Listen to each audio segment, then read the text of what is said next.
Hello and welcome to the Epic Trash Show, episode 11. I'm your host, Bruce, here with my co-hosts, Health and Experience. We got Chris. Got Crow. I'm assuming I'm the experience, right? Depends, you guys fight it out to the death. I'm 33, but I've been through a lot. Okay. Yeah, I'm 30. I've been through some shit. Just look at my face. Okay, so this is our show. I hope you like it. We have a Twitter account, in case you didn't know. It's at Epic Trash Show. We also have an email. That one is epictrash@groupmail.com. And we've got a Discord. We'll actually have the invite link in the description this time. So please, click on that and join us. Also, please subscribe. And as always, timestamps for our discussion will be in the description. So you can click on those and go right to the section that you actually care about. And in the comments section for mobile users. Because they don't work.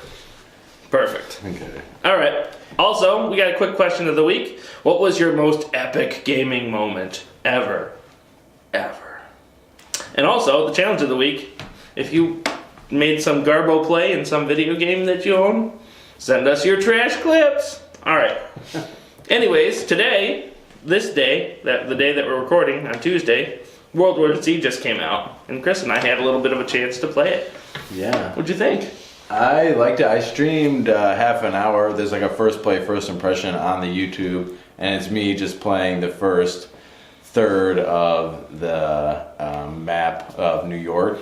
And I actually really liked it. It feels a lot like a mashup of the Left 4 Dead game style and gameplay with aspects from Killing Floor, with like the progression system from Killing Floor, and then like upgradable weapon trees, I guess. Is kind of what I thought. But I actually really enjoyed it so far. I think I'm playing it on, I guess, the retro PS4.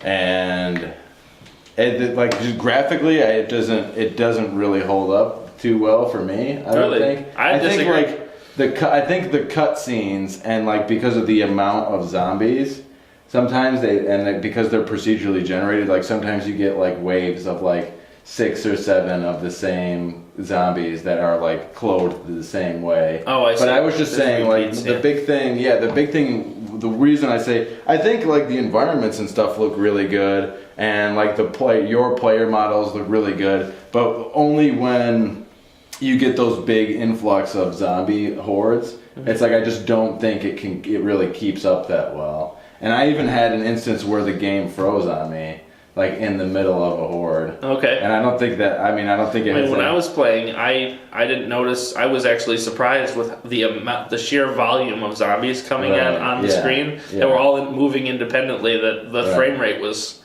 that's a miracle in and of itself. I really wasn't paying too much attention. I know it was either 30 or 60, but I didn't notice any chopping. Stuck at 30. Yeah, that would make sense. Yeah. But I heard and I saw that the PC version you can go above and beyond, I think, to as many frames as you can handle. Yeah. I don't think they cap it at all. I guess I should take like what I said and say, in some situations, I feel like it kind of like graphically chugs, especially in some of the. You can drop frames. Yeah, it just gets a little choppy. Yeah, that's what I mean. Like in some of the like the intro scenes coming into the levels. It's like you see a horde of zombies running, and it gets to a certain point where there's so many on the screen, and then it looks like it's almost like, what do they call it? Like stop frame animation, where it's like it's like they literally just stop motion. It looks like, especially the very first one in New York, when you first come in, you see the zombies and there's a car, and like zombies start running over the car, and it's literally like bing, bing, bing. And it's like, like another one goes bing, bing, bing. Oh, yeah. And so it's just like, it just seemed really weird and stuff, but like, I think when you're in the middle of the game, like, I don't really notice it that much. But I was just kind of like trying to take it all in at that. I think the cutscenes can kind of struggle. But overall, like, I think it's a lot of fun. I really enjoy having the progression system in a zombie survival game like this. And then I've always enjoyed the style of Left 4 Dead, where it's like you have tasks to complete to get out of the area. Right. Versus, and I'm not like trying to like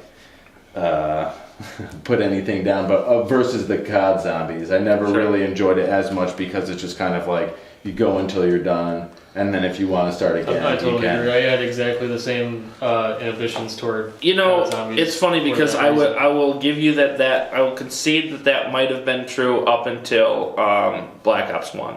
But then after that, especially at the end of Black Ops 2, with the rise of Origins, they don't tell you what to do, but all of the things that you were doing, you have to do in order to actually beat the game and get your game over screen. Yeah. You have to do, and if you die, you have to just start over from the beginning. There's no checkpoints. So it's a little bit more brutal in that you have to completely redo and get better at with your team to obtain those things. But I totally disagree that there's no objective in COD Zombies. I don't think I played it, and I played like COD Zombies when it initially came out. Right. And I think And that like, makes sense. I think, generally, like you said, like you don't know, they don't give you any direction as what you're supposed to be doing in COD Zombies. Right, It's all Easter egg kind of thing. Exactly, and it's all crowdsourced, and you have to go on YouTube to get the tutorials to figure out what to do, and then you have to go and try and make it happen. So. Right. Yeah. So I mean, but I guess personally, I've always so aside from the evolution of COD Zombies, like having just the raw survival game versus like an objective based. I mean, it is very linear.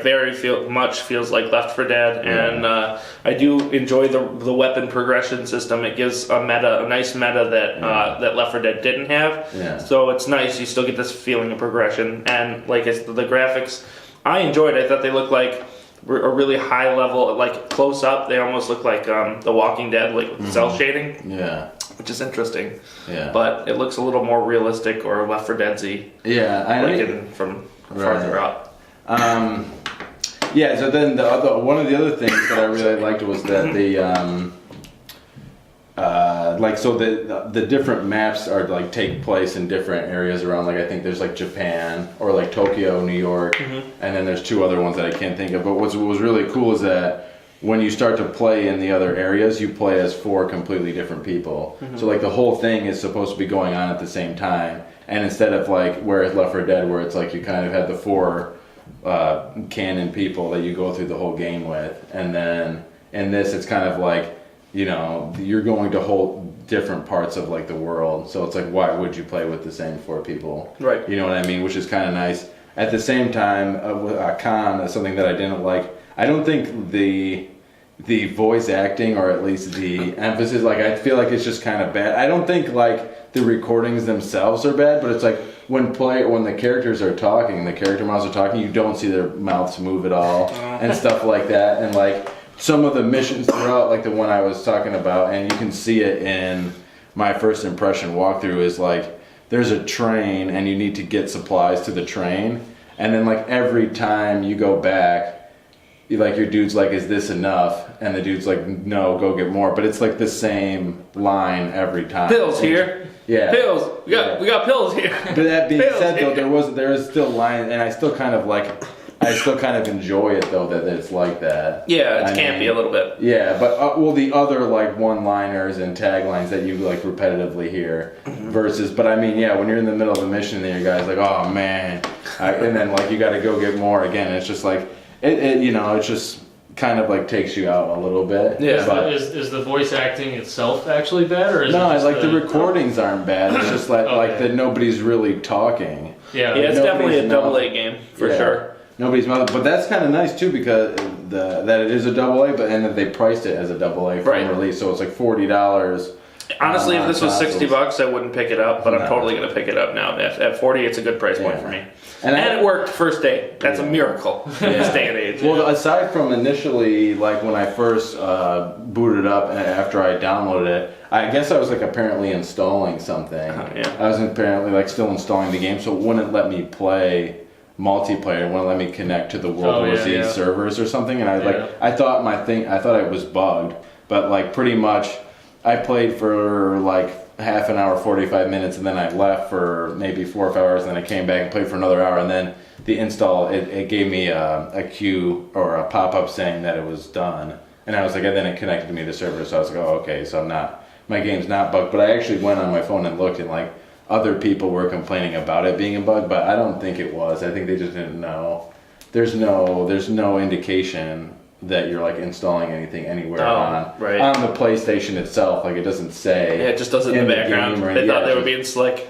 Yeah, I don't know. I mean, yeah, it really doesn't say anything because once you download, it launched me right into the game. Right. But I also wasn't paying attention, so maybe there was a pop up but I never X'd out of it or anything. There's so. a couple of games that are kind of they're for the most part games are generally pretty good about at least on PlayStation. From my experiences, they're typically pretty good about letting you know that like you've installed enough of the game to play portions of it, Yeah. and then you still have the rest of the game to download Yeah. to get to online or to like Yeah. advance past a certain area. Right. The only game I ever saw on PlayStation 5 that had an issue where like you had to What? open the game You played PlayStation 5? or PlayStation 4. Sorry, I got PS5 news in my head. So Yeah. Spoilers. PS4. The Mad Max game, like when you install that, you have to. You can install all the files and stuff on the disc, but then I remember going into the menu and it's still saying like that it had to install more from the disc or something. Yeah. So and it wouldn't let me touch the game until then. So like that was really frustrating. The game itself was great, It is really good. but yeah, that was the only time I noticed anything like that happening. So Yeah. that's weird. But it's really frustrating when a game puts like the install stuff inside the game. Yeah. Like that's just I don't know why. Yeah. Right. Yeah, but going back to World War Z too, I think it's a really great game, and they have a lot of the one thing I was really impressed with, and that Bruce said too, is like the progression system, but the classes. So like even in the co-op, I think there's 6 or 7 classes, but then in multiplayer PvP, there's I think like another 10 or 12 completely different classes that like start you with different loadouts and then have different passive and I think potentially active abilities. I didn't look into it that much. But it's like a whole nother tree inside the PvP realm, which I thought was really nice. I think like I say definitely pick it up if you're into like zombie games or enjoyed Left 4 Dead and enjoy co-op games. I think it's good like offline, like it's okay, but I think from what I noticed from the AI is like the AI is just way over like kind of a game breaking. It's like the AI when I was playing like wasn't taking any damage. I mean, they were like... They're OP. Yeah, I mean, they weren't... I guess I'd rather they weren't have that busting than it. sucking straight ass. You Well, know? at least like in the normal difficulty, so there's 5 difficulties, and then normal is the second from the bottom. Right. And then, but it's like, yeah, I mean, they were just really good, but it's like any time I went down in basically single players, like they just come and pick me up. Like we were all sitting in a room of poison gas, and I was like trying to find something, and they're like kind of following me around, and I keep going down from the poison, they just keep picking me up. Yeah. And every time I go down, I can see their health bar, and like their health bar doesn't move. Right. So it's like it's cool to go through, to be able to go through the game and then see it all like that. Yeah. But it's definitely meant to be played with four people total. Seems on like a party. I mean Yeah. the game was built around the multiplayer. Right. component. If this didn't have multiplayer, if I didn't have friends to play with, I wouldn't have picked this game up. Yeah. Yeah. The only other thing I don't like about it is that there's no couch. There's no split screen. Right. I yeah, feel split like screen is like kind gone. of it's been. Yeah. It's had a bit of a resurgence, but yeah. Well, yeah, but like I don't know. I think that we'll probably see more split screen co-op in the next gen. Maybe. I think it'll start really making a comeback next gen. Yeah. Because the issue with split screen is that like it has to process 2 screens at the same time, and that's just Stadia with the 10 with screens at once. the graphical fidelity of games these days on the hardware it's running. It's just like split screen is just not really an option at this point.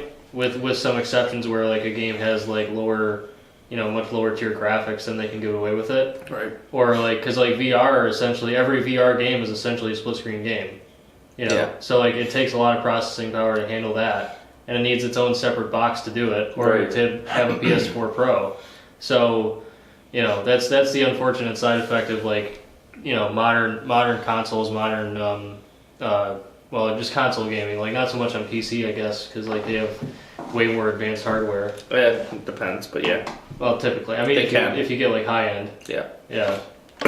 But I think one little side note to throw in here is that I don't know about you guys, but I've been noticing that AA games have really been kind of like in the spotlight a bit. Mm-hmm. And there's been a lot of games that have been priced at like $40, Which I'm a big fan of. and they seem to be kind of ousting the AAA big guys in a way. You know what I mean? Like they're taking this market, and because like the big AAA guys, like they keep on dumping so much money into their games, and their games are consistently like, look at all the big news has been like, oh, Fallout 76 sucks, Anthem sucks, and blah blah blah. It's like they just don't know what to do anymore. Yeah. I think the big developing companies and stuff, I think though they're getting like, they're just having multiple projects at one time, and then it's like where it's the smaller developers, they're just working on one thing, and it's like they, you know what I mean, they reserve this a much amount of time for one game, and where it's like, for example, BioWare is supposed to be working on like 2 or 3 or 4 projects all at one time. Although they do have separate studios that are all working on those. So. But I think a lot of times they'll even move through the studios. It's like, even if there's some of the studios in America, because I think they have some in Europe too, or something, right? So it's like they'll have both studios working. BioWare had a studio in Montreal, and they made Mass Effect Andromeda. Yeah. And when the sales didn't work out on that, then that whole dev team, BioWare Montreal, just closed down. Yeah. And they just moved everyone from that to like other studios. Yeah. Because like that's just how EA works. Like they don't, if they don't get the cheddar like right away, then they just throw like. What is the last AA game that you guys bought that you were like really happy about, or was it the last? Ratchet and Clank. By Insomniac. They were awesome. Oh yeah, I bet. I mean, Insomniac makes some really good games. Yeah. What was your last AA that you played that you were really happy with? The one that really stood out to me was probably Hellblade. Yeah. Oh yeah. I just can't get enough like that. They ran it on Unreal. That's why. I wanna go back and replay that game because it was just really really good. And it's coming to the Switch. It's a pretty easy platinum too. Actually. Yeah. I was just going to say, because the last one I played, the Mutant Year Zero, that I think came out around the time that we started doing the podcast. I think it might have been like, I think I was playing it while we did the first podcast or around that time, but that was really good. I mean, the only thing that kind of sucks is like it's a little bit shorter than you want it to be. Yeah. And I feel like even with World War Z, I think it's going to be shorter than people want it to be, and I think they're going to be, I mean, I think potentially that's why they start to put in the more difficulties, is like so you can play it through again. That's almost why you'd probably want to get it on PC, just because you can mod new campaigns. Well, that's like, that was one of my big things, is like my computer isn't set up to stream, and it's like I really enjoy streaming and like getting little bits and pieces of games up on. Well, maybe they'll add DLC. Yeah. Well, that's what I'm hoping for, and I assume they would, because I'm pretty sure they added DLC to the Left 4 Dead 2.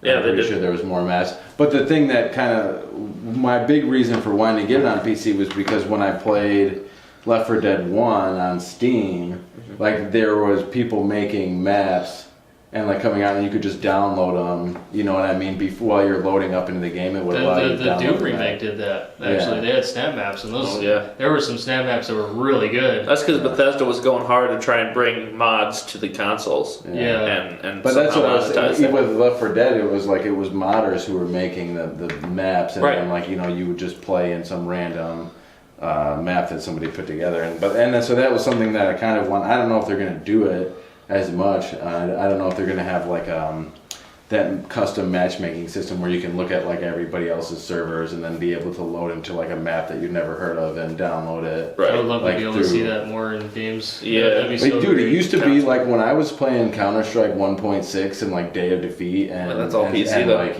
well, that's what I was talking about, playing Left 4 Dead on PC. I see. Yeah. But like at that time, it's like, dude, people were going crazy making Counter-Strike maps. People still are on Counter-Strike to this day. That's so many years. It's like 15 years old. People still going. Yeah. Hard. Although a couple weeks ago they actually had all of the Counter-Strike servers got hacked, so that everyone who was running on any of the servers that were like the main servers all got insta viruses. They've since fixed that, but you know, that's just what happens on occasion.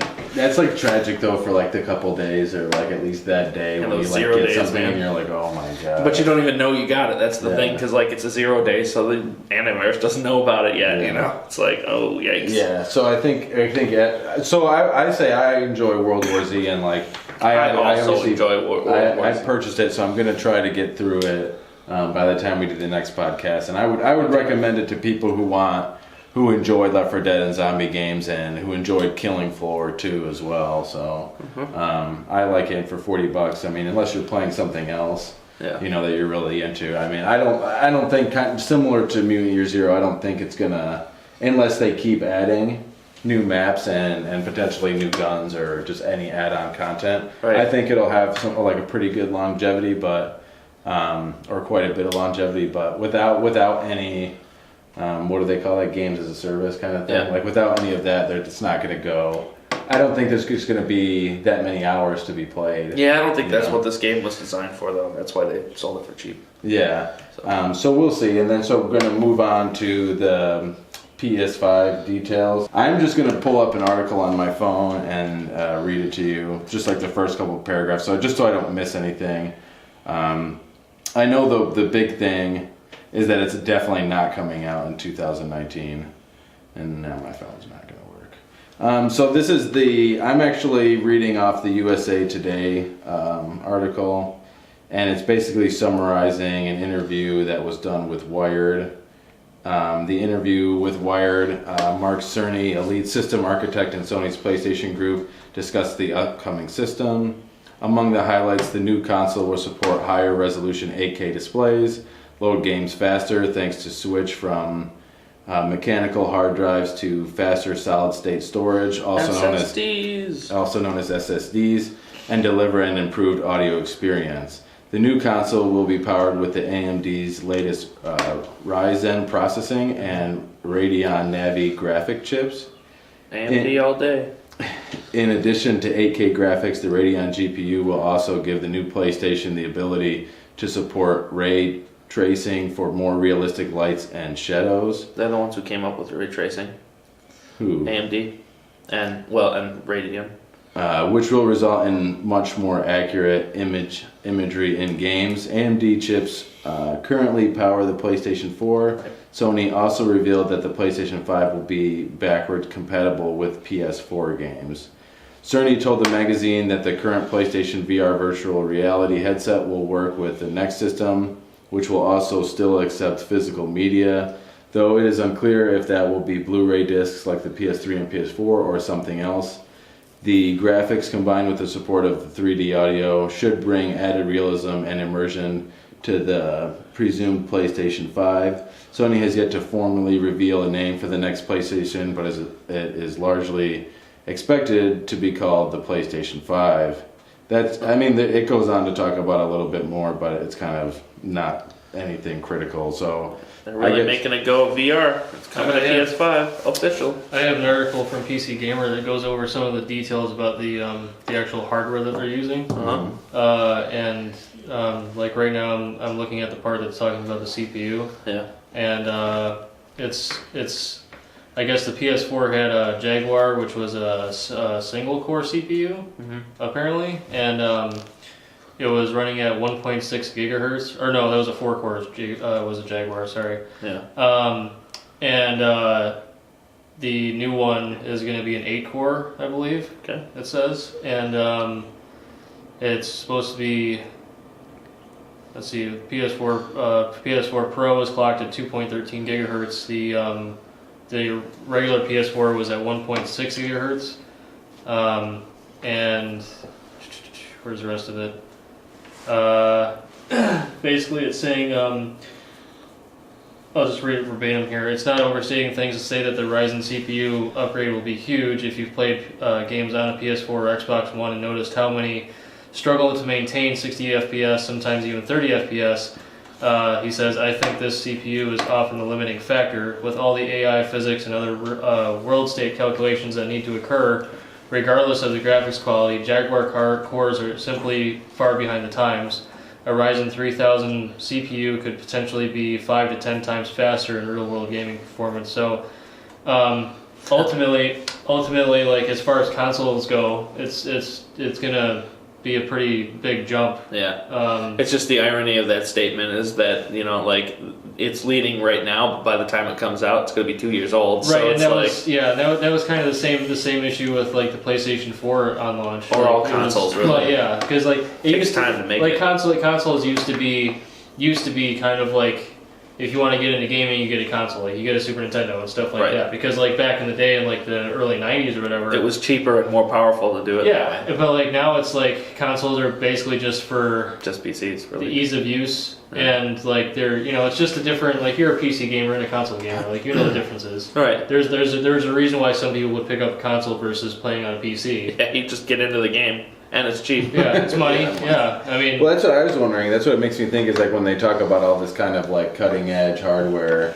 and even though when it releases it'll be old, but it's like, well, where are they going to price it at initially? Are they going to put it at like 400? that's my That's question usually too, the because goal. like Yeah. the other thing to consider is like the cost of the SSDs, because like SSDs like still like they're better than they were, but they're still They're not necessarily worlds cheap. better.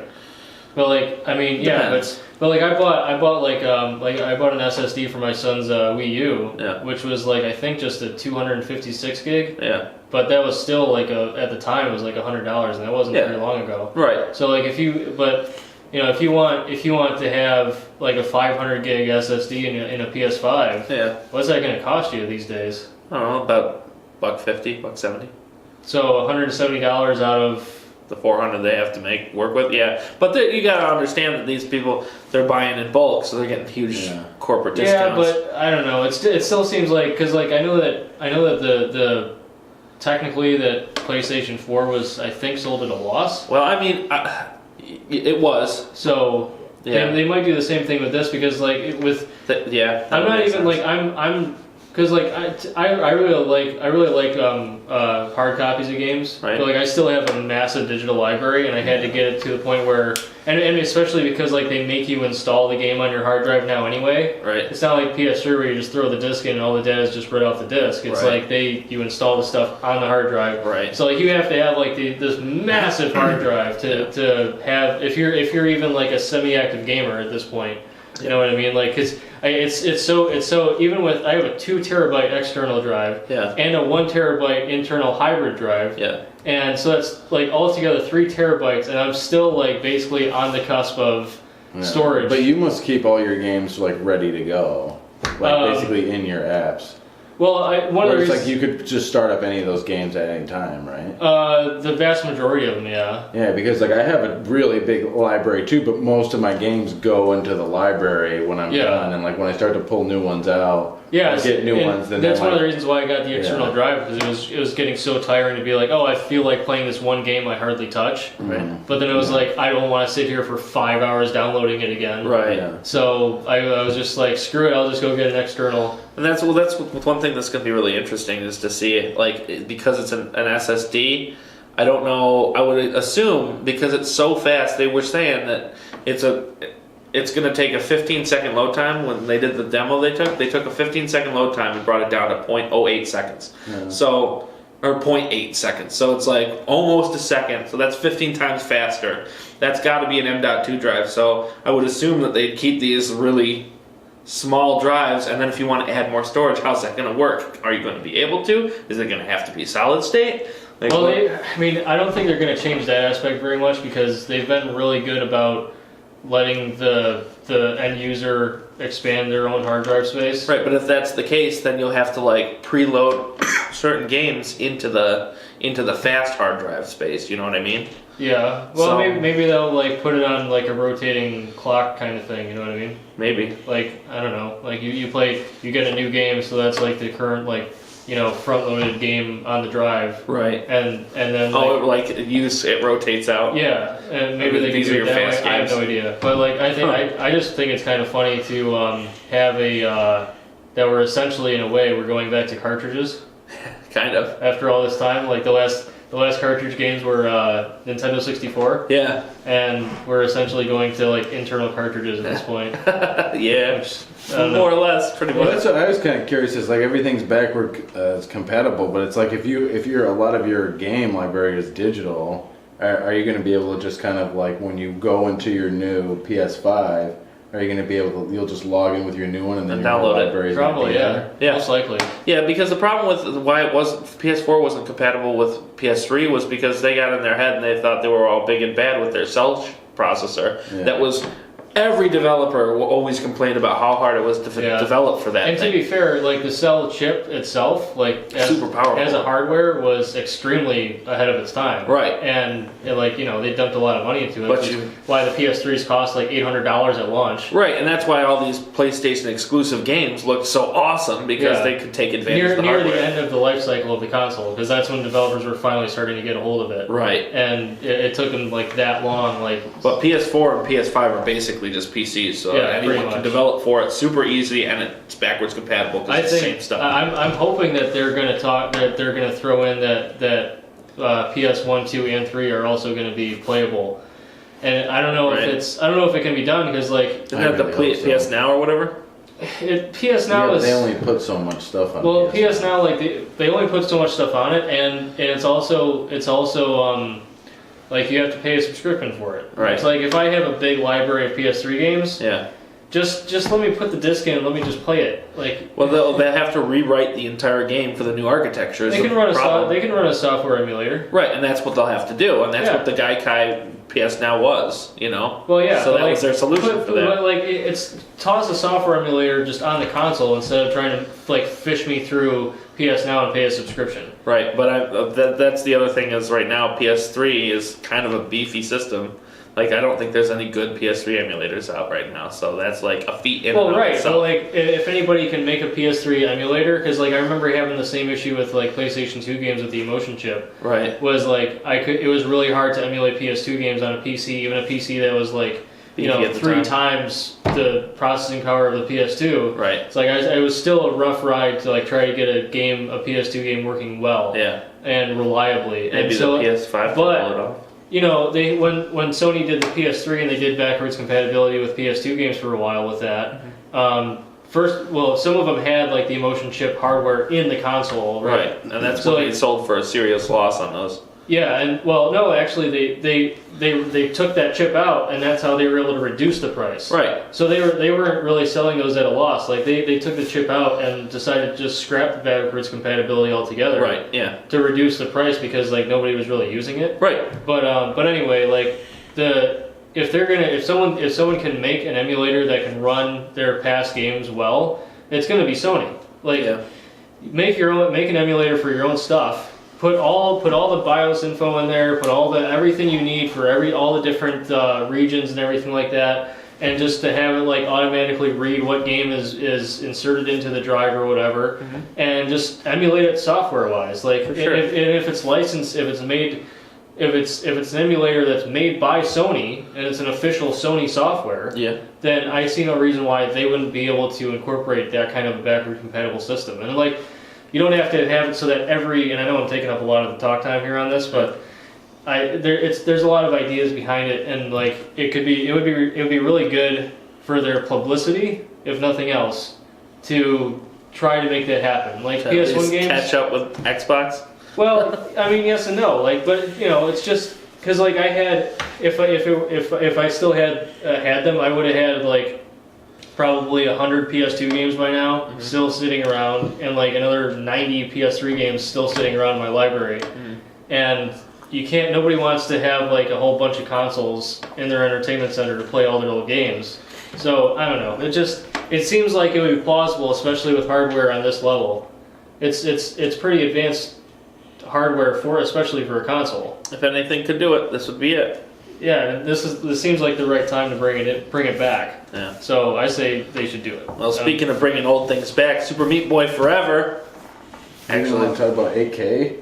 8K. Oh, yeah. No, I'm just What a kidding. joke. We don't have to talk about that. I am excited for the backwards compatibility though. Like I enjoyed that with the PS2 and stuff like that, and I'm playing like PS1 games on my PlayStation 2. And I still have a PlayStation 1 game. That I really want to play, and it's like, I don't know, I don't really want to buy, I know I can play it, I know there's times of the year that you can play, it's the Diablo 1, I know you can play Diablo 1, I think for one season during the Diablo 3 thing or whatever, but it's like, I want to play Diablo 1 on PlayStation. And speaking of Diablo 1, Super Meat Boy Forever was delayed. In a tweet from @SuperMeatBoy, they pretty much said that they have to wait a little bit. The exact quote of the tweet was, "We're almost done, but not quite there yet." And then in a picture within that tweet, they said a bit more. "We've been knocking out the last bits of Super Meat Boy forever at record speed while keeping a healthy and sustainable pace. We're going to keep that pace, which means we will not hit our April 2019 release. Sorry about that. We could have sacrificed our minds, bodies, and social lives to make April 2019, but that's stupid. Team Meat isn't some studio owned by an evil asshat corporation that says Is that really what it says? that has say over what we do or how we do it. We're fortunate enough to have control over how we work, and we choose not to run ourselves into the ground. Game delays blow, we know, but we were close, so it shouldn't be too long of a delay.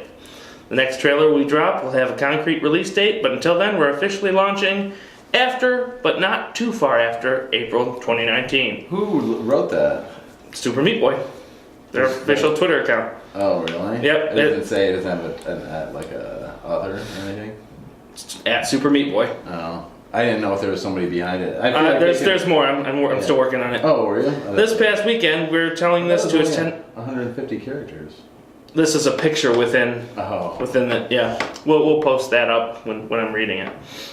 This past weekend, we will tell this to attendees we were telling this to attendees at PAX East, and everyone we told was really cool about it. So we're just going to assume that they speak for everyone on the internet and say thank you to all for understanding and being cool with this delay. Love Team Meat, XOXO, lips emoji. And then they say, "Sorry," with a baby meat in a bunny costume at the bottom of their little picture. Oh, I didn't know that. So yeah. That's, yeah, I mean, I actually, you know what though, but I respect that a lot more than like just being like, yep, we're still on track for April 29th. And like if they're even like, you know, going in and maybe leaving stuff out or whatever, or, you know what I mean, like killing their worker, you know, their workers and stuff like that. But right. I mean, I'm fine with that. I'm fine with people coming out and saying like, we want to release something better than what we have right now, and it's going to take a little longer. I'm always cool with delays. Yeah, I'm not cool like it sucks, but it's like I know, especially when somebody comes out like that, like I know you're doing it for the right reasons. Right. Well, and it feels like they're totally riding in the coattails of like this Anthem thing and like the Rockstar 100-hour work week type stories. They capitalize those letters intentionally. Yeah. They're like blatantly, overtly throwing shade at EA right now, and which is just funny. And Rockstar. Yeah. And pretty much anyone, but I mean, they're in a really good spot to be like, hey, we're not these jerks that everyone is hating on, remember? So you can't hate on us, right? You're cool, right? Right? Yeah, as long as their game is good when it comes out. I saw 8 minutes of footage, so did he. It looked really good. Yeah, it did look really good. I'm pretty excited for it. Yeah. That would be my thing is like, yeah, don't act like an asshole if you can't back it up. Yeah. know? I can't wait to watch somebody speedrun it with no deaths. Right. Oh my god. So, yeah, so that's what's going on there. In other news, speaking of group mentality, they pulled a mural from the Division 2 because it featured art that was paying homage to that punk band Black Flag. Oh geez, this story? Yeah. So they pulled there's a picture. I'll get you the picture so you can put it up. Yeah. It's basically a cop with a donut, and he's got his badge. The badge number, I didn't write it down, but it's FA6607. And if you write that down or think in your head, it's basically a slur. Obscenity. Mm-hmm. But it's so tiny on the badge, and it's really just mural, like paying homage to an album from Black Flag. Yeah. Now I understand. Is there music from Black Flag in the Division 2? I don't think so. I'm not sure. That's weird. I mean, but that's funny, but I feel like they did that. I feel like they do that. I mean, they definitely did it on purpose, but I feel like there's a lot of like artwork that goes into the Division, especially a game like that has a really large map. Right. It's like not every player is going to see it. Right. But when just certain people come across it and identify with it, it's kind of like the same thing. It's kind of like an Easter egg thing. It was a nod to people who were down with the message, which was anti-cop, not anti-gay. Yeah.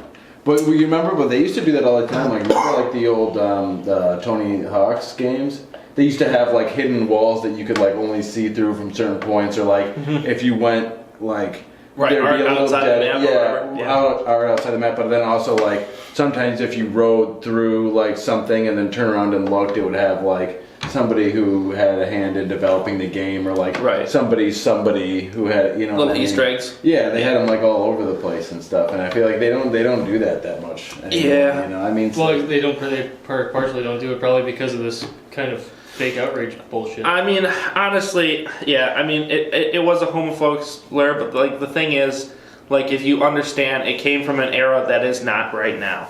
And that's the thing. Like, if people were a little more understanding to the fact that this wasn't put in there to bash on gays, it was put in there to like highlight that. Well, you know what? But the only issue is that they put it in. They put it in, even though the album cover wasn't released now. They put it in a game that was released now. Right. But what my suggestion would have been is to that part of his badge would be to blur it out, or just like. Not throw it in there. Just spot remove the letters, or make him say anything else. That's the thing. But like people who see it are gonna know it. They're gonna remember what was on his badge. Yeah, but like if it's not there. If they blur out the badge number, you're erasing history. Then they're just that. No, well, at that point, they're just going to be like, oh, well, the original version of this design had this name in it, so they're homophobic still. So it doesn't matter what they do. It doesn't matter how they go about things. It doesn't matter how many times you apologize. Like this kind of like stuff that's been going on in like the culture around it is just.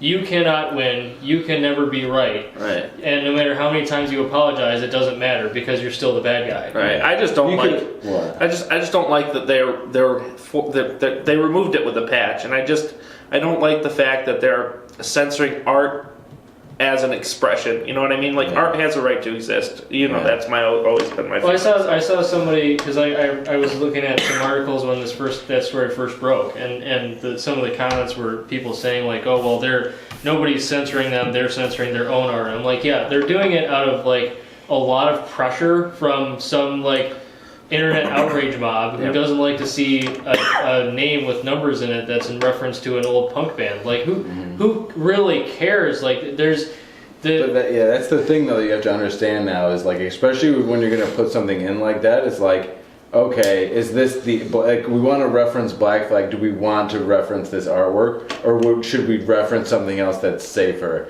Because you have to assume, just like you're saying, you know, like. Yeah, it sucks, and everybody has an opinion. Yeah, but that's still in society now. But the First Amendment is very real. Taking the edge right out of my. The issue though is like, as I was saying, like if you were to leave that out and put some other reference in, then some group somewhere is going to be like, that's offensive, and it's going to be the same thing all over again. Right. So it really, like I said, it doesn't really matter what you do and like what you put in. Like if you're not. Intent and context is out the window. Doesn't matter anymore. And again, I just want to reinforce, like my beef with this is not because I hate gay people. Like, gay people are chill, and I'm a big fan. I think that this whole thing was just not. It was not even about that. It was about rebelling against the cops. Was the goal here. Yeah. So it's frustrating. I agree, and it sucks, but. And you could have left it in and just say, and like, you know, and they could have just came out and said, look, like, we put this in our game because we wanted it to mean this, and that's it. Yeah. And like, we're leaving it because we can. You can say whatever else you want, but we're gonna go work on something else. And it's like, you know, and say, hey, thanks for noticing that we put this in the game. Right. Well, they didn't say that officially. They pulled it out. I think that would be an okay thing to say. It would, but what they actually said is, we apologize that this image slipped through our content review process, and we're currently reviewing them in order to avoid this kind of oversight. Yeah, but that's stupid though to say that, because it's like, you know, they put it in there and everybody knows, and like somebody checked it off. And I mean, unless they're like, hey, we fired so and so because he put this in the game and nobody else noticed it. Because that could be a thing. I could see that happening, where it's like somebody put something in somewhere that like nobody, especially in a game like that, they could put it in like 10 days before release, and nobody would ever know. Well, it would be one thing if it were something that was like overtly hateful, but like this is not, like, considering context and the intent behind it. Like this was Yeah. not an overtly hateful thing. It wasn't But like look at the same time. Look at the whole thing that happened. I understand what you're talking about, but look at the same thing with PewDiePie. And he lost his sponsorship because he paid those guys to make the "I Hate Jews" picture. yeah. Well, that was really stupid And that too. was, but that wasn't his intention. Was just to be like, hey, here's a website where you can pay people to do shit. How much does it cost to get somebody to write like some anti-Semitic thing on a piece of cardboard and take a picture? Right. Or will And they- it's like it does, yeah. but that doesn't necessarily mean, and in no way does it like necessarily mean that PewDiePie is anti-Semitic. Right. It just means that like people are willing to do anything for money. Now people will debate you all day and And say that's- he's an anti-Semite, but That's, we all that's a know. big part of the problem is that Context like matters. when you just like when you see a word and you just get outraged at the word and you don't Yeah. understand what's around it or why it's there, Yeah. and it's just the word that you're zeroing in on, Yeah. then you completely lose the Yeah. the plot. Right. Like the plot is gone. Like you don't know like if someone creates like a mural or something like that. And you look at one little corner of the mural, and you ignore the rest of it because that one little part is triggering you so much. Yeah. Then, like you could be missing out on a beautiful tapestry of artwork. Right, and art's not supposed to always make you feel great. You know what I mean? Look at Schindler's That's the other List. thing, too. Like Like, that, you I mean- can totally paint that as a Nazi propaganda movie. You Correct know? me if I'm wrong, If you but wanted is to. the Division now like a post-apocalyptic world? It is. So like, What I think they would What? have been better is like if they had somebody spray paint like kind of something that looked like that. Right, and that's the on thing. it, Like or with something Watch where Dogs, it's they like- did stuff like that all the time, Yeah. where they took art and then like the punks out there or the Yeah. hackers would remake it and like Yeah. change it into something cooler. You know, Right, cooler. yeah. But I don't know. No, but you know what though? Like that whole thing is like my whole stance is like with people kind of like saying and getting triggered and speaking up is like, you know what, everywhere the First Amendment is like everybody has it, you know, but I reserve and I respect that. Like Right. you can say whatever you want if you're offended or triggered by whatever, even if it's like you know, something dumb like a piece of grass, whatever that like triggers you or Yeah. something. But it's like, you know, but I also reserve the right to just completely leave any discussion or completely dismiss anything anyone says. Right. Like, you know what I mean? If somebody's like, That's just their opinion. yeah, but if somebody's like, oh, I can't stand the Division because they put that black flag, I almost said anti-flag, Yeah. the black flag cover in the game. Yeah. And then it's like, okay, I heard you, but I don't give a shit. Right. Like, fuck you. I don't, you know what I mean? But I can do that. Like, you know what I mean? That's my right to say, like, your opinion doesn't mean anything to me, and I'm still going Right. to enjoy this game. It has no, okay, you don't like this picture, great. Like, Right. I don't, you know, I've just lost a little bit more. Like, you know, you're just a little bit less credible now that you think that this is a serious issue. You know? Right. There's much bigger issues that Yeah. people should be save your Yeah. outrage so that it actually Well, I means get something. without going on to, I meant basically is like, you know, anybody, I accept that anybody can say anything they want, and at the same time, I reserve the right to not give a shit. Right. And be able, but it's like the same thing with Instagram and stuff, like when people post, like I like social media, and it's like, people post really stupid shit, but you know Yeah. what? You can just unfollow Keep them. scrolling. Yeah. Well, no, Yeah. you can just unfollow them or block them or whatever. You know what I Yeah. mean? You don't You have have to that see right. it. I think like I don't. 1 minute. I think there was like I saw something about what is it's illegal to like block people on Twitter or something, or like somewhere somebody was saying because it's like then you're. Oh, what the hell? I think it was like something on the news or something. I forget what it there was. was there I was know being blocked is like a troll's badge of honor.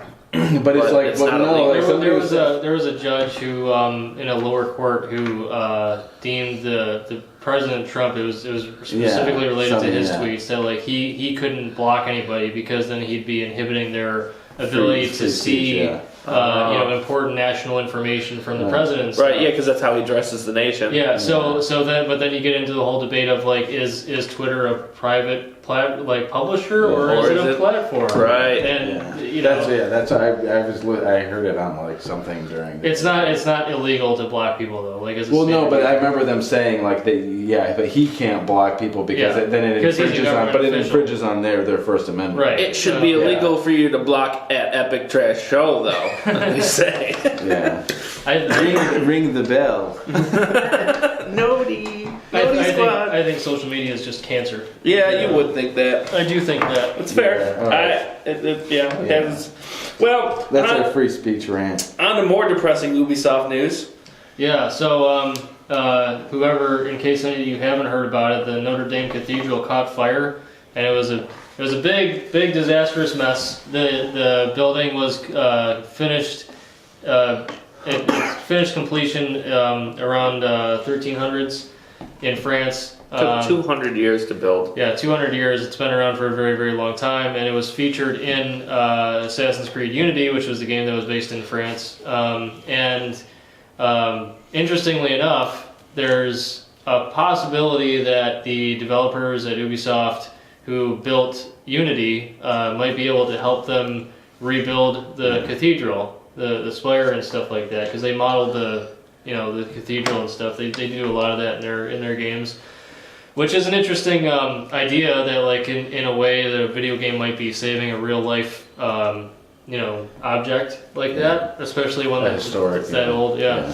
So you would think they'd have blueprints laying around. Well, they do. Well, I don't know. I mean, they might be super. The dated, blueprints. right? The blueprints might be like they might have been long gone because like. Well, yeah, because you think they keep going in and then repairing and and things. there was someone who had like a lasered. Like a lasered 3D version of it built in a computer. So they might use parts of that and also parts of like Ubisoft's Assassin's Creed Unity to. Does anybody know why it caught fire? Because I remember somebody last night was saying something about terrorism. They were reconstructing the spire. Yeah. It probably had something to do with renovations. Yeah. Somebody, like, I was talking to a friend of mine last night who lives in London. Yeah. And like nobody knew at that point like why it had caught fire. And he was like, it's fucking 9/11 all. And I was like, is it? Like, do we know? Do you know? Well, France has been going through some turmoil with the Yellow Vest protesters. Yeah. But I don't know. I highly doubt that is any significance to the cathedral. Yeah, I don't. I just thought it was. I thought it was kind of funny that that he said that, but I didn't know anything. I didn't hear anything about it, so I was like completely out of the loop until I think like around 6 o'clock last night or something. Right. Also, I would like to shout out to Wikipedia because they were really on top of that. Yeah. Like as the thing was still burning, I went to the Wikipedia article and it was saying that the height of the building was formerly this high, and that same day while it was still on fire. Well, I think people really like updating Wikipedia because like anybody can do it. I'm pretty sure. Right. Well, anybody can add to Wikipedia. Anybody can. It gets checked. It gets like. Although there's a handful of people that are responsible for like 80% of all Wikipedia the content. editors are really on top of that. Yeah. That's a lifelong thing that they have going on. But you know what's funny is they don't let you use it for college. It's not a credible source. Right, because anyone can edit it. Right. It's all hearsay. Well, the irony though is that they're statistically they're only like 2% less accurate than Encyclopedia Britannica. Yeah. So go figure. Yeah, I believe it. Well, because like you said though, people are constantly they can't fact checking everything and then like editing and stuff like that. So you're most of the time like bad edits don't last long. Right. Yeah. That's true. And if it's like repeatedly attacked, then they'll just like lock it down. Yeah. They can't change it anymore. That's what one of my teachers was saying about like using Wikipedia as a source. Yeah. Was like you could go on there and say you're like writing a paper about Elvis. Yeah. And for whatever reason somebody could go in and say, no, Elvis lives next to me right now. Yeah. Like so you know fried peanut you know what you butter do then? If they want to be if the teacher wants to be like that strict about it, then go to Wikipedia and then just click on the source links that they have and read and take those sources instead. Fascinating. I never thought about that. Yeah. I have a big research paper to write by the end of the month. I might do that. I need like 10 sources. If anyone's willing to help him out, let us know in the comments. Please help me. I don't want to do it. Yeah. I actually, speaking of old artifacts that are being not in existence anymore, I know that they were using VR tech to scan like monuments or statues and stuff that were not long for this world or starting to collapse or crumble or whatever. So they were scanning those so that you could revisit them in VR and then possibly recreate them. So this is something very kind of similar to if they had scanned Notre Dame, it would have been more helpful. But maybe they'll start doing that with all major buildings now. That's one of the things about VR that I'm really excited about in the future is when they can recreate like the Colosseum as it originally was. You can like walk through the Colosseum or even see like a gladiator show like in the Colosseum. Yeah. you know, and like History see, like, come to life. Yeah, like just bring history to life. Like that would be amazing. Or you could probably, hopefully, you could be a gladiator in the Coliseum in like some gladiator VR game. Because that would be really cool. Have you heard of that game, Gorn? No, It's the most obscene. It's a gladiator combat game where you can do this number, and like when it's so gory, like their heads will come right off and they'll go flying into the world. It's like Smash. That's just so over the top. I think I saw PewDiePie play that. Yeah, probably. I think he was playing that. It sounds like QWOP. Yeah, kind of. But it's not. But in VR with a sword and shield. I wonder how you would make a game like QWOP in VR though. How would that even work? Surgeon Simulator. Yeah, but like you'd have to. You wouldn't. There's got to be a way to do that. Something that's really hard to control. That's early VR games. Every single one of them. Anyways, speaking of VR, carry on. Nintendo has released their Labo VR kit. What the heck? So yeah, it's like Labo is like the cardboard foldable stuff that you can make interactive. Like you can make your own piano that you can play with the Switch or whatever. And so now they have, it's basically Google Cardboard. Oh, they come out with a headset. It's available. They came out April 12th. It's $80 for the Switch, and then it includes 6 Toy-Con projects, which also a set of VR goggles. And the Toy-Con projects are a rocket launcher, like blaster. So do you build it in VR and then you can like play? You build it in real launcher? life with cardboard. They come with a kit with instructions on to build it, and then the blaster like has the headset inside of it, so it's like maybe like you're looking like a cannon or something, or like a rocket launcher. The Super Nintendo fucking Super Scope 6? Yeah, I still kind have of. one of those. Yeah. Kind of. So you build that. You're like hell yeah. So yeah. Battery eater, but like it was fun for like 6 hours until the battery's fried. The thing with those is though that it doesn't strap to your head at all. The way it's constructed is like one of them's like an elephant, right? And so you have the trunk that's like got a grippy thing, and then the elephant face that like, and then so you're like the eyes. Yeah, looking and out the ass. No, it's like the face and then the trunk, and so you're holding the trunk with one grip, and then the face to your face with the other one. So you're looking around. It's like a mask. Right, you're looking around like an elephant in whatever. That's interesting. So well, you know what though that made me think of it. It just made me think. You said like because the toy price. It made me think like, what if they gave you like stuff like you have the VR headset, but then they gave you like, I don't know, almost like Legos or building blocks or something, like things that you could snap together, but you would build them like in VR. Yeah. You know what I mean? It's like, so like, but like you could see the pieces. Yeah. Like for something they had some That kind sounds of more like like an AR kind of thing. yeah, That sounds more like an AR kind of thing. I mean you could do it with be like Minecraft in VR where you build things. Well, yeah, but you know what I mean. Yeah. I feel like it'd be really cool for like kids or something. Well, like, they give you the real life actually cardboard stuff to put together, and then that's a project, and then you get to play with the stuff in VR. It's really interesting to like reminisce back on like Nintendo's earlier days where they had stuff like the Super Scope 6 or like the Virtual Boy or the Power Glove. Yeah. And like they had so many freaking gimmicks that what was that one? Still going. What was that robot one? There was a robot. There was like a little robot that you could like play games with on like Nintendo. I don't remember. Like the NES. Like you had to get this robot, and like the robot would only like work like half the time, and you would move around with these 2 little arms and stuff, but like you'd have to build blocks and stuff with them, but it was just always a complete mess. And it just didn't work well. Sounds like VR nowadays.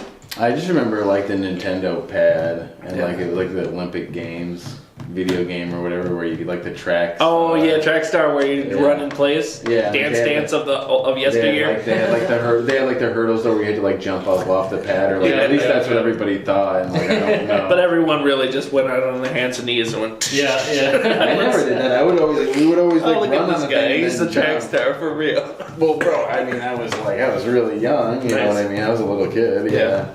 When that was out, but that was cool, man. Yeah. Well, now here and now for $80 you can get this thing that comes with 6 projects. So like I said, it's a VR goggles with a rocket launcher.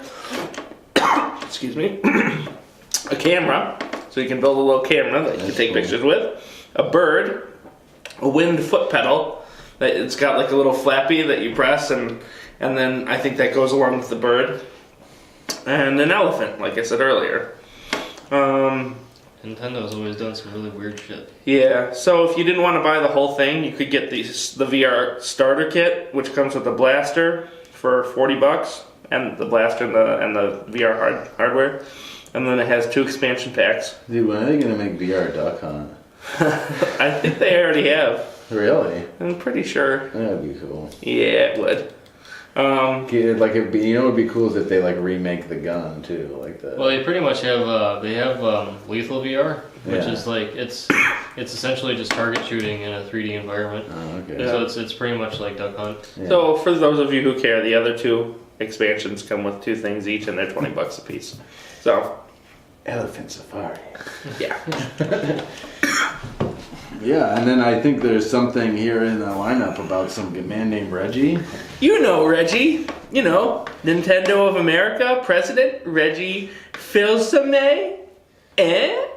No one knows how to say his last name? Well, You know do. what, I mentioned It's that- Fils-Aimé. He retired, Okay. right?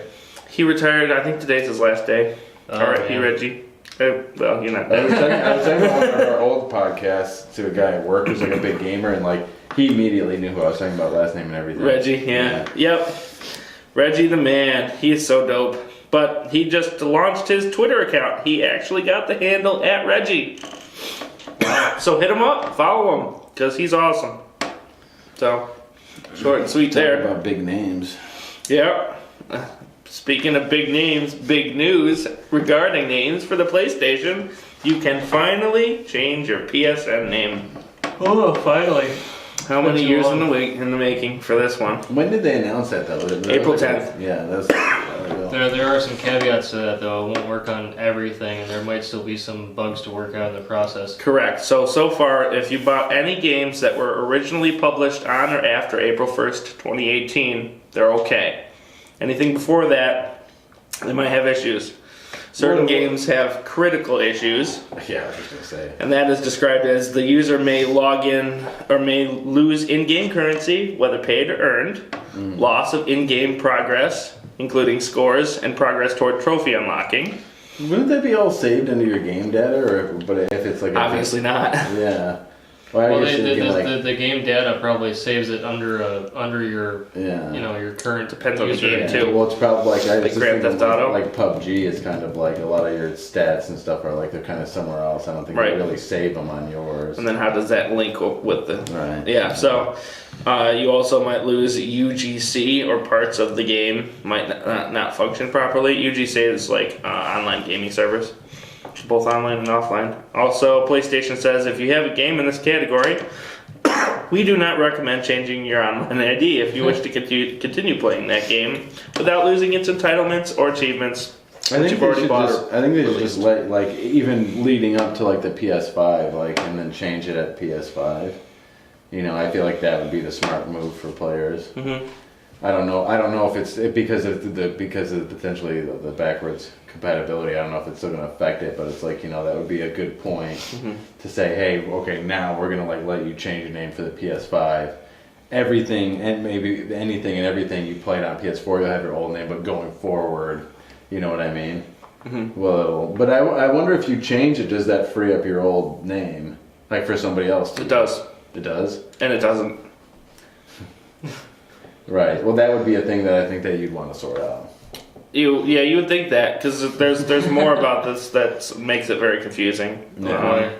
But to finish my quote, it's possible to incur permanent game errors or data loss as a result of using this feature. The games that have critical issues are Disc Jam, Just Dance 2017, Little Big Planet 3, MLB The Show 14, 15, 16, Onrush, The Golf Club 2, and Worms Battlegrounds. So the other Oh issues... man. Yeah, I know. I was like, I don't play any of those games. Worms, like, fuck. Oh no. Dude, Worms is such a good game, man. I've heard, like the original Worms and stuff, like was really cool. yeah, I watched my friends play that. I Yeah. never really got into it, but it looked pretty fun. Yeah, we used to all play them back in the day with like around at the end of high school and stuff. I remember we would always play Worms Armageddon Yeah. and stuff. That was fun. Man. Yep. So, other identified issues are that the previous online IDs may remain visible to you or other players, or the online ID is no longer visible in some areas of the game, like in-game rankings, leaderboards, etc. For some titles, the online ID will automatically update if you sign out and then sign back in, or when various gameplay activity is performed after sign-in. Yeah, you gotta think about what you want your name to be. Right. You really do. Yeah, so if you're buying new games, you can change it, or if you haven't bought a bunch of these. So, yeah, there's a whole bunch of other issues, but I'm going to run down the long list of titles that might have these other identified issues that aren't critical, which are Absolver Downfall, Assassin's Creed 4 Black Flag, Sweet. Big City Stories, Bloodborne, Call of Duty Ghosts, Crossout, Dark Souls 2, Scholar of the First Sin, Dark Souls 3, Dragon Quest... add-on? Yeah. Dragon Quest Builders, EA Sports FIFA 17 Standard Edition, Gauntlet Slayer Edition, God Eater 2 Rage Burst, Grand Theft Auto 5, Gundam Versus, Guns Up, Justice 2 Standard Edition, Killzone Shadows Fall, Marvel vs. Capcom Infinite, MLB The Show 17, Naruto Shippuden, Ultimate Ninja Storm 4 and Ultimate Ninja Storm Trilogy, Naruto Storm 4, Boruto expansion. Boruto. Yeah. NBA 2K19, PlayStation VR Worlds, Rock Band 4, Rocksmith 2014 Edition Remastered, Titanfall 2, Trackmania Turbo, Trove, Uncharted 4, Thief's End, Uno, Warframe, and Wipeout Omega Collection. That's a pretty healthy list. Yeah, it is. It's a big list.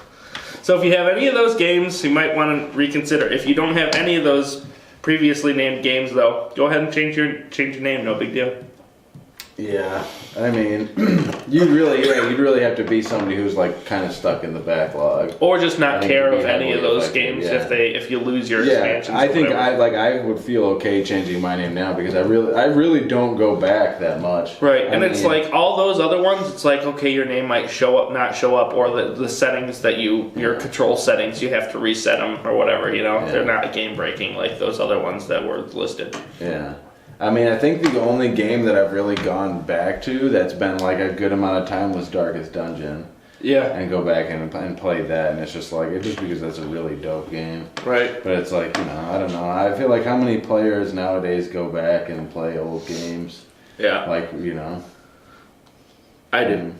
I know you do. I do. But that's because you're like a backlog warrior. I am a backlog warrior. I like that. Yeah, but it's like I usually try. The only game that I've been playing, I think for years now, is PUBG. Since PUBG came out, I've been playing that. Yeah. I mean, yeah, I just looked the other day. I have over 800 hours Damn. in PUBG. Yeah. Solid. And I'm still trash. No, actually, I hadn't played for a long time, and I played a solo game, and got down to like 1v1 and got my pushed in. Oh, I didn't no. kill the third. It was like 1v1, and I killed the third, and then he was on me. But I don't know. I just don't go back that much. You know what I mean? I know. It's ever moving forward. Yeah. Newest, latest, best. Welcome to the cult of the new. Yeah, but that's just how it is, man. Yeah, that's how we all I don't really go back either because most of the time I tend to only need to play a game or watch a movie like one time and I have the whole thing memorized. So I'm just like, why am I playing this again? I'll watch movies again though. Like I'll go back and watch movies a lot. Yeah, I mostly just play COD Zombies or Guitar Hero. Yeah. Rhythm games, like they're timeless. Yeah.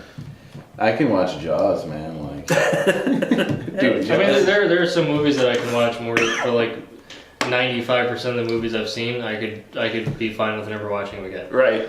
So Yeah. it's Always more to see. You guys want to talk about Hellboy? No. Did anybody see it? No. I didn't see that. I saw Shazam. That was really good. Was it? Yeah. I don't I saw like the posters and I don't know. Like I haven't seen any of the trailers. I didn't know what the big like. Hey, you guys want to see him get mad? Why? Winter Soldier wasn't that great. You're just wrong. So sorry. Honestly, do you know want to know something? We're pretty much done with the game podcast, but you can stick around. I feel like when we're gonna get into movies, it's gonna be. You know what I want to do too? Is I want to start like a movie review. First, I'd like to thing. just thank everyone for watching the sickest No. episode of all times because I had a little cough. You see. Anyways. You had to get up and walk away. I did. Hey man, I'm still here. We're doing it. Yeah. This is serious. Never miss an episode. That never Better not happened. get me sick. I'll be mad. I know. Sorry guys. Even more mad. I warned you. I gave you forewarning.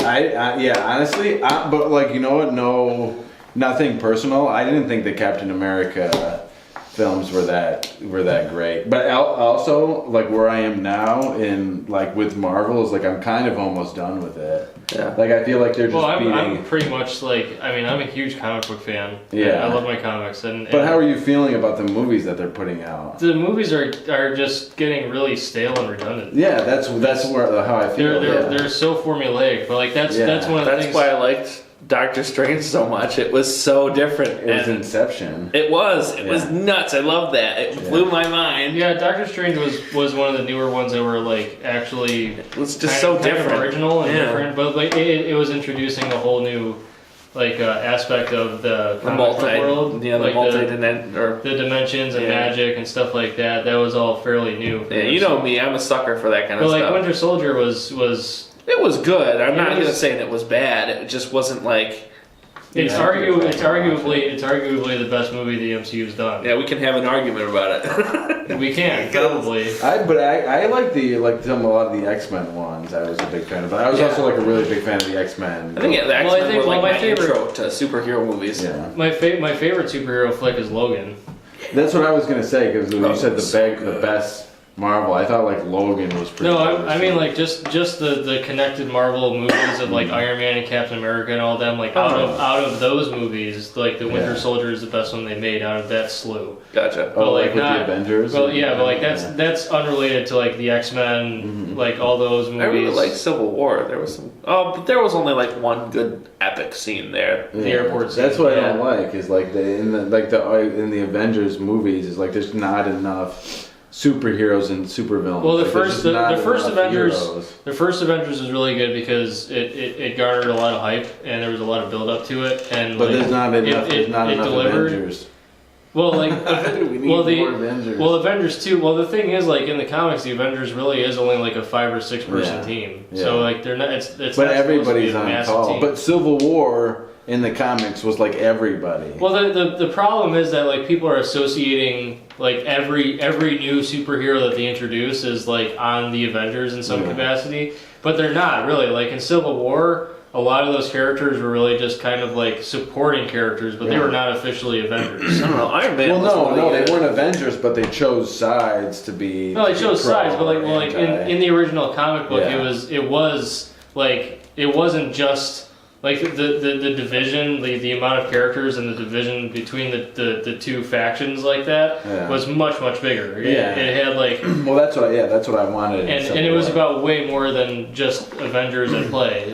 But like that's part of the limitation with the MCU is like they only had so many characters to work with in the first place, and they only had so many that they introduced at that point. So like they kind of had to, and they did a pretty decent job with it. They should have just done it like the Warcraft movie. And like nobody knows what the fuck is going on unless you like played and read all the lore of Warcraft. I will say that I will say that. But did you know all the characters? Yeah. I'll definitely say that wow, Civil War was like made up for the second Avengers movie, which I thought was awful. I think this one, the new one, the Endgame or whatever, is supposed to be like 3 hours long. Yeah, it is. It is 3 hours long. It's 3 hours and 2 minutes. Good thing they have those the reclining seats now. Right. I'm gonna be glued to it the whole time. Did you see Avatar? Yeah. Yeah. Do you know what the worst thing about Avatar was? The fucking bucket seats, man. Yeah. Dude, I saw IMAX, so I it's don't know. okay. Oh, did they have 7 reclining? times. IMAX doesn't really. I did. You saw Avatar 7 times? It was really good. I own it too. The movie itself. It was so freaking visually stunning. I'm a visual guy. Yeah, I enjoyed it was that definitely visually very good. Like same with Doctor Strange. That's why you like Doctor Strange. Yeah, it was a very visual movie. Yep, it was fucking exactly very psychedelic. Yeah, it was. Yeah, the Smurfs. Hey man, how can you hate on that? That sounds dope to me. It was too long, man. It was too long. It was. Avatar was way. Too long. And James Cameron is making like 5 sequels to that. I'm so excited. But he's trying to. My Earth. He's trying to introduce 3D without glasses in theaters. That's what he's trying to figure out. That's what's taking him so long to make these sequels. Godspeed on that. Holy You know crap. what though? But did anybody see the new Pet Cemetery? Yeah. No. I did. Want to. But you know what? That You felt didn't see it? I didn't get the that chance. I felt was busy. very like that felt very through. There was the one part when a certain character was in the dummy elevator shaft and falling down, but they point the camera up. They point the camera up, but because you're looking this way, and then said person is coming towards you, and you're like, oh shit. Like that felt very like 3D. That felt like 3D. I didn't even see it in 3D, but like. Well, I didn't see it in 3D either. But like when that part happened, I was like, whoa. There's ways to do it, and like I think it was like the 3DS that had like no glasses 3D effects. Because they can do 3D without glasses, but there's a sweet spot. So you have to be one person. So if you bought a TV that was a glassesless 3D TV. You'd have a couch full of people, and only the person right in the middle would get the 3D. Everything else would be the. I always get the seats now, like right in the middle. Right. Row G, bro. 9 and 10. If they can figure out glassesless 3D, every concert after that is going to be so lit. Because like all the backdrops are going to be 3D in your face. Yeah, it's going to be epic. Like, the way they already is in 3D because they do like the with the lasers and stuff. Well, yeah, and like but then like the fog. Like when I saw As I Lay Dying, like dude, there was like they kept pissing out this fog all the time, man. Yeah, because they have to for the lasers. Yeah. It gets pretty annoying when they really overdo the fog stuff. Yeah, but like if you little be Jim, then you guys are all just a bunch of crumb bums. Well, no, I thought it was cool. Get off my phone. Well, no, but when you hear it, like you get like kind of it's like and it's like louder than the fucking drums and the instruments. You're like, what the fuck is happening in this building right now? Like, do I need to fucking leave? And then you're just like a wall of mist is like in your face, and you're like, oh, that's right. Okay, like, Grandpa. You know what? I can't see him. You know what I can't hear. You know what I? What is these lights? You know what I did immediately? You know what I did immediately when Pet Cemetery started? I was like, this is too fucking loud.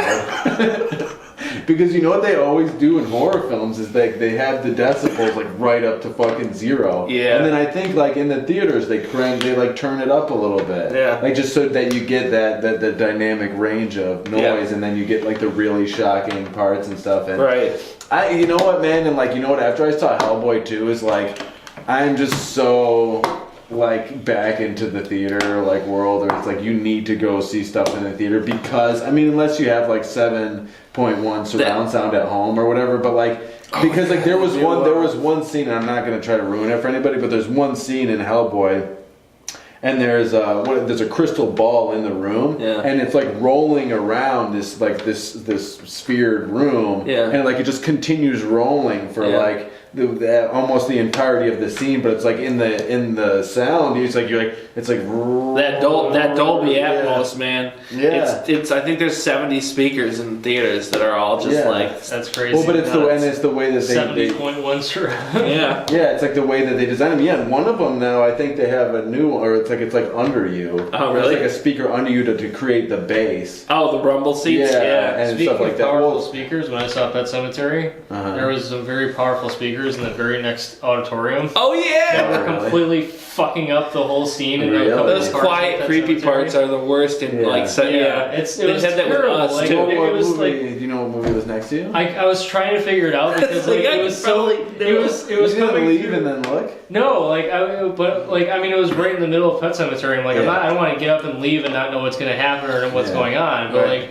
you know, it's like a super quiet scene, and they're trying really hard to like set the mood and like raise the stakes and stuff. And I'm hearing like the action scene playing out next door, and I'm just like, what is going on? I immerse you. Exactly. Yeah, but you know, but like you know what though? Seriously though, man, like when you go see movies in the theater, like you get so much more into it, and that you get so much more immersed because of the sound quality. And the crowd. Sometimes. Yeah, I actually don't. Yeah, I don't tend to see a lot of movies like opening night. Yeah, opening night. I do. I would like to. I would really like to do like movie review videos and like go see a movie the night of the release. I'd be totally down with and it. then come down and then and do pay homage to Angry Joe. Not, I did like get into it like because like that, but yeah, but I don't want to like pull clips or anything from the movie. But I don't think he does that either. No. But you know what? Like when I was a little upset, like when I saw Angry Joe's. I don't know. I don't want to say anything because Hellboy's so new. I'll get into him. Be careful, he might get really angry at you. That's the thing. He's not really that angry. But I was a little like I don't know why he said the things that he said about that. Yeah, that's why I don't. There are a lot of people that really disliked Hellboy. I haven't seen it yet myself, so I really. I don't want to say too much, but I'm gonna tell you this. Yeah. Yeah. I mean, but like I'm also I don't know. Oh, you said this? Yeah, because you know, like when people sit around, they're like, "Oh my god, this was the best." Like, you know, it's like I think. Well, it's the same thing we were talking about before, like when we were talking about people's opinions and like when they're really shitty, Yeah. and then they tell you like something was good. It's like, yeah, okay, bro. I really one thing I've noticed in like the movie, like the movie discussion realm. One thing I've noticed in recent years is that like if the movie is not like freaking perfect, then it's absolutely terrible. It's like there's no in between. Like you can't just enjoy a movie for what it is. Like that doesn't exist anymore. So let me ask you this: if a movie was really good, and you enjoyed the experience throughout, can a movie actually ruin it with the ending and negate all those good feelings that you had beforehand?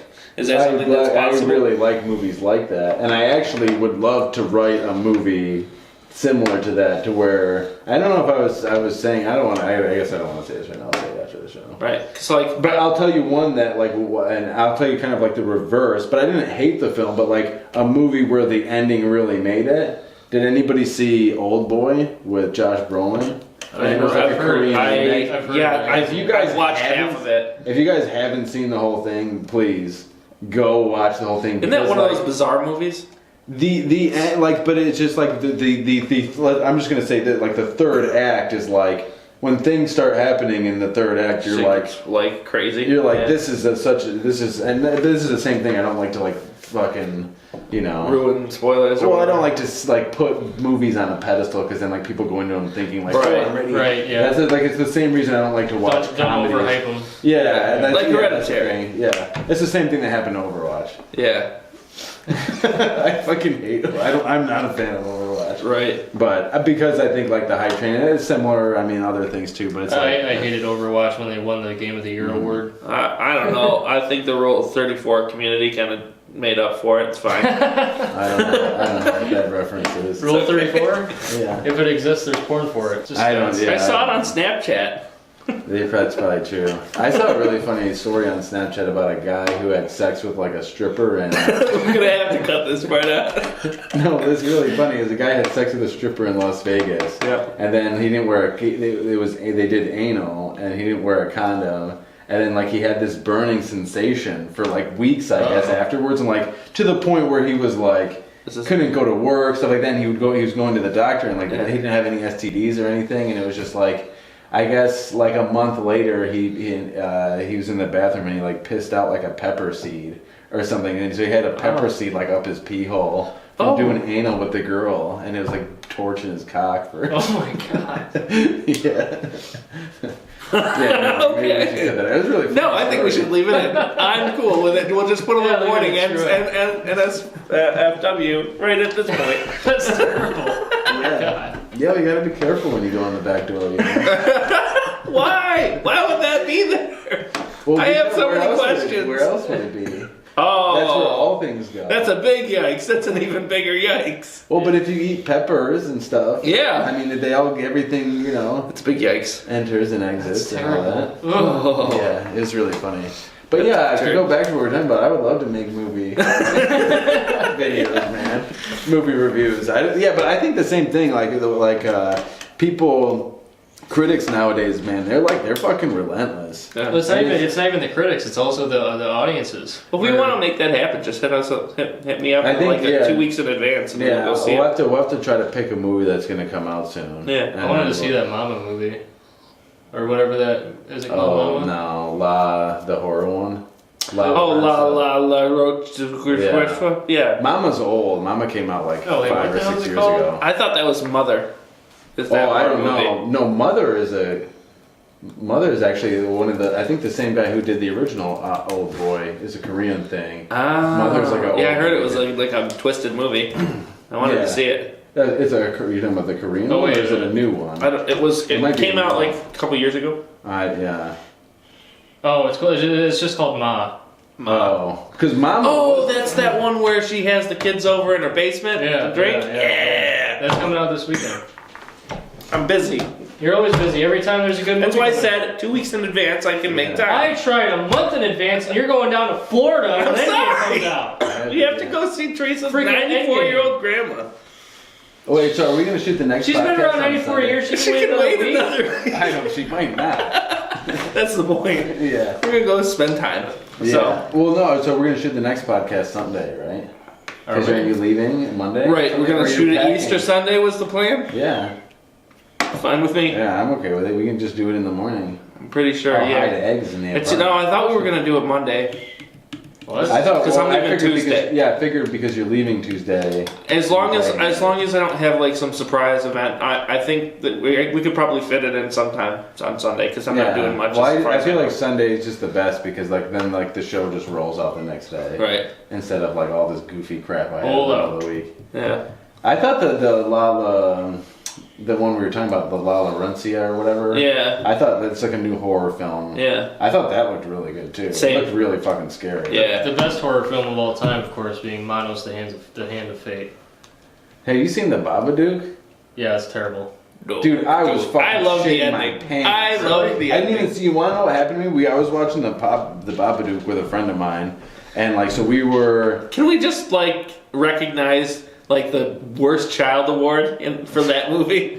That kid was such an asshole. I just wanted to beat him every time. Listen, though, dude, I was so fucking scared watching that movie, man. And we were watching it up in her room and stuff, and then literally we're halfway through, man. I'm like, I really hope this fucking ends soon.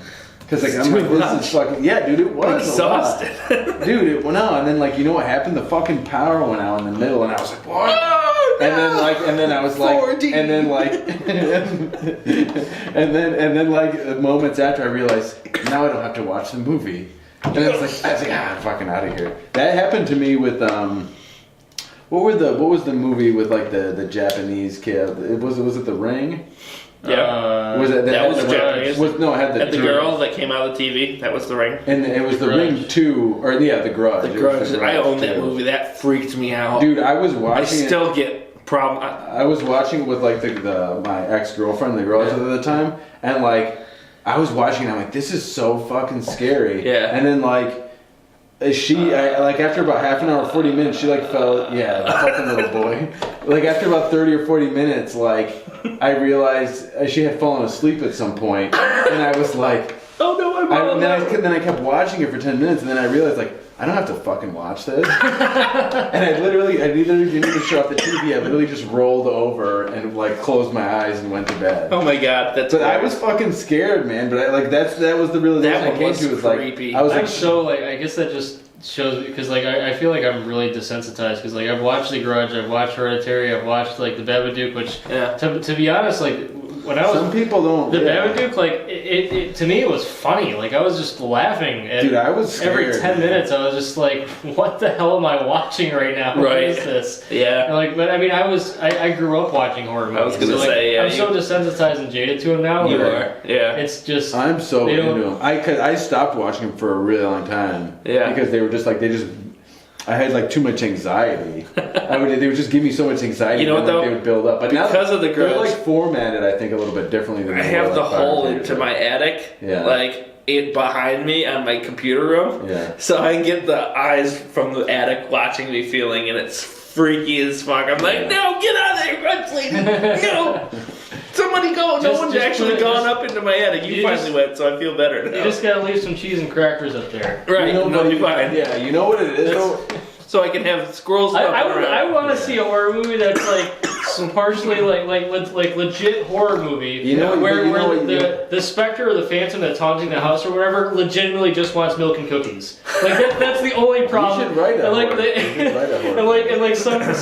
The person in the house that moves into this new house and the ghost killed the last family brutally in this horrible manner or whatever. Right. And the very end of the movie is just they just want milk and cookies, and like they just leave milk and cookies, and then like the Spectre and the family just totally get along after that. Like, Just make it like a Christmas movie. yeah, like we'll just turn a legit like horror movie with like blood, gore, rated R and stuff into like a complete. And then like, the Spectre will be Santa Claus, but like you never see any Santa Claus things until like the end. Krampus. And then like at the very end, like he puts on like the red pants, or like you see like the red pants in the boot and something, yeah, and he like grabs him. As long as Santa looks like a. But before he never looks freaking, like Santa, yeah. Yeah, like it was the milk and cookies that he needed to like to go back to his like humble nature and stuff. Yeah. But like up until then, he looks like a freaking. I feel like we need some live action like South Park furry woodland creatures that do the satanic rituals. Yeah. Like we need to incorporate some of that. There live action actually stuff. were a bunch of furries at the Comic-Con. Oh yeah. Yeah. Nice. Yeah, that was pretty cool.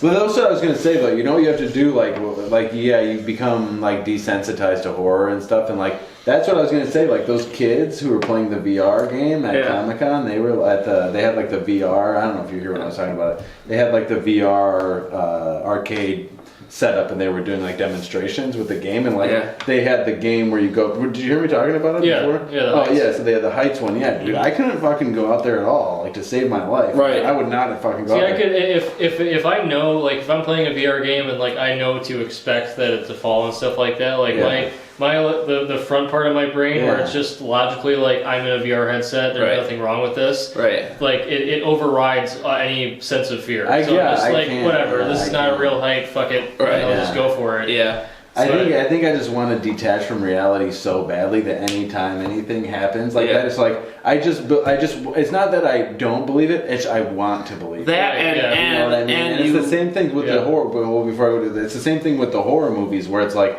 I want to, you know what I mean? What do they call it? It's like the disbelief or suspension of disbelief. Yeah, it's like I want to suspend reality and suspend. Well, then you don't use VR to very much, so it's much more intense the less you use it. Oh, dude, when I walked out there, and then like when you're like leaning and moving forward, and you see the parallax between the foreground and the background, I'm like, fuck this. Yeah. He's like, just take a step out the other way. I'm like, no. No, you should have heard it. Like, there's a video. I want to try to find the video. I'll try to send you the video. And it's like, and he's like, dude, just step out, and nothing's gonna happen. And he's like, at one point, he wanted me to grab his arm, and then he was gonna take the controller, and then we were gonna fly together. Yeah. And I'm like, no, dude, you're fucking lying to me. And he was like, and there was like, because there was one floor where I clicked on the floor, and like it was like there's a fire, and then there's like a red so I put out the fire with the gun from the safety of the elevator. Yeah, of course. And then there's the platform outside is like this red platform with this suspect like this gray stripe, and he's like, walk on the platform. I'm like, no way, dude. and like, dude, like that's a trapdoor platform like if I've ever seen one. Like I've been playing games for like 25 years, dude. And he's like, trust me, walk on. I'm like, no, dude, you're lying. Like I'm not walking out there. My gaming wisdom is level 10, man. Yeah, it's like, no, dude, I just really didn't want to fall in VR, man, because like I'm already like I was playing it, dude, and like I'm telling you, like my knees were shaking, like when I was like up on the top floor, like looking out and like looking around the edge of the elevator, and it's just like that's funny. I can totally sympathize because I remember that one of the first VR experiences I had was like when you're in a shark cage and like you go underwater and you have to go into the depths and there's like a great white that's like in your right face. up in your face and you're just like oh, I can't help but recoil from that. It gets you every time. Yeah, I don't know. It's funny. I have a thing called Face Your Fears on my VR set. Yeah, on my phone, and one of them is falling off of a building. Mm-hmm. But the other one was with the Stranger Things, right? Yeah. There's like this creature that's in there that comes to get you, and it was hilarious because I put Teresa up to it to watch it, and she's like, nope, she noped right out as soon as she got, and I'm like, it can't be that bad, so I put it on, right? And I'm getting there, and you see this thing in the wall, and it just like slowly edges you closer to this thing, and I'm like, I don't like this, I don't like this, I'm not a fan. You're getting closer and closer to this thing, and I'm like, I'm really not okay with this, and it's right in your face, and there's this thing like, there's this like person that's like dead attached to the wall, and you get right in its face, and it goes, ah! And I went, ah! Down my lungs. She's like, not that bad, huh? And I was like, shut up. took the headset. That's what I wanted to do with the VR thing. It's like I just wanted to rip the fucking headset off. Yep.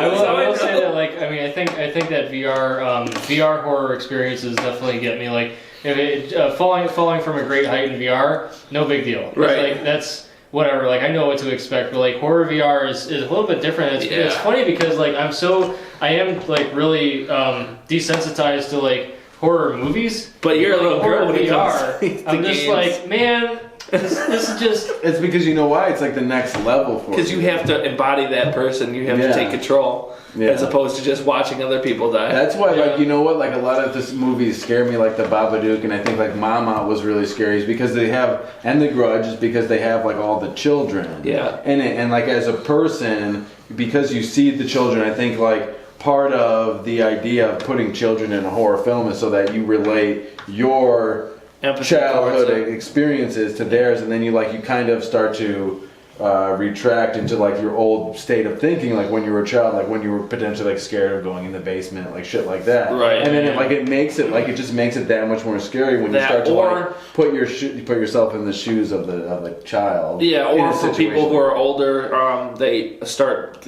having parental urges kick in to try and keep them safe, and they're like, oh no, now I'm anxious for this kid that I'm supposed to want to protect. Like, I have 2 kids, so like it's. I mean, there's I will say like one thing that really does get to me, like that does scare me, is when I have like sometimes I'll go on YouTube and I'll look up videos of like unsolved mysteries with like photos and stuff. So it's like tattoo photos. No, like unsolved mysteries with like photos of like people who like there for example, like there was this one photo, like it was a family photo of this whole family that was standing pretty much like right next to their vehicle with like the driver door open, and they all looked. It was a perfectly timed shot where the family is there, they're all looking happy for this family picture, and just before just before this picture was taken, if you look at the picture, you can see a guy holding up a gun to the guy holding the camera,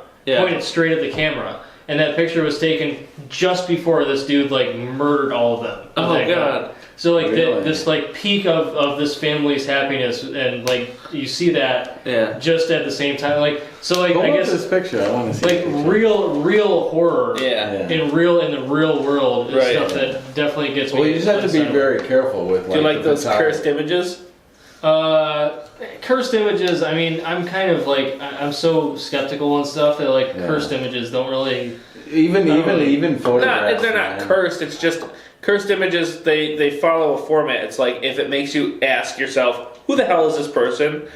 How did this happen? Right. What's going on? Well, that's like anything with context, like in an image. Yeah. But that's the thing, like you have to be really careful with photography and images, especially because it's like a lot of the stuff gets set up. Right. You know what I mean, to make an image. Like I have a whole series of images that I want to do, and like they're all like scenes that would be set up. Like they would all be staged, well you definitely have to like... For contextual reasons. Yeah, you definitely have to be careful of especially on like some of the YouTube channels, like they do fake stuff. But there are legit ones. Like, see, that's that picture I was talking about.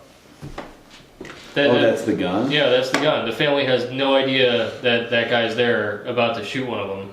Oh, really? Well, the guy in the back kind of looks like he knows. Well, because he's like looking over. But like the rest of them, though, they're like completely oblivious. Yeah. And the guy taking the picture, obviously, he doesn't know, or he wouldn't have taken the picture. Oh, he's got a big yikes on his face. Yeah, it's like... See, but that's the thing, though. no. But even a picture like that could be completely staged. No, but this was like there's reports and stuff about the story. Right, you can validate it with actual news sources around. Well, but I don't like equally. I don't think it would be that hard for a photographer to set that up. I understand like this one potentially is like what's a real thing that happened, but it's like you have to respect the fact that like another person could do. Well, that's the thing now in this day and age with Photoshop and with everything else, you can literally set up, make any image that you want. But they were doing it even in like the 1800s when photography first came around. Yeah, they were shooting ghosts through pieces of glass. Well, not even that, but they would shoot. They would go like certain photographers would shoot like wartime photos, and they would like drag bodies and move bodies around and just set up the scene, right? And set up stuff and say like, there's one that's really famous. I forget who shot it, but it's like. Something about a sniper, and it's like a guy, and like the guy was like dragged into like kind of like a sniper's nest area. Yeah. And there's a rifle like placed near him, and then there's like, like the side of the rocks look like it got like shot by a bunch of bullets or whatever. But it's like in reality, like none of it ever happened. Like the guy, it was just some body from over there, and like who's to say like the guy was even dead? Sure. Oh, are we done? I think we're done. Let's close this podcast up before you stand up, Mr. Unprofessional. Oh. I was gonna edit. I didn't see you there, guys. Sorry about that. Oh, you're still here. You're still here? Like Oh, my that goodness. old, like 90s sitcom. Yeah. Oh, what are you still doing? Exactly. All right, that's our podcast. So We are epic trash. And then each one of you say it.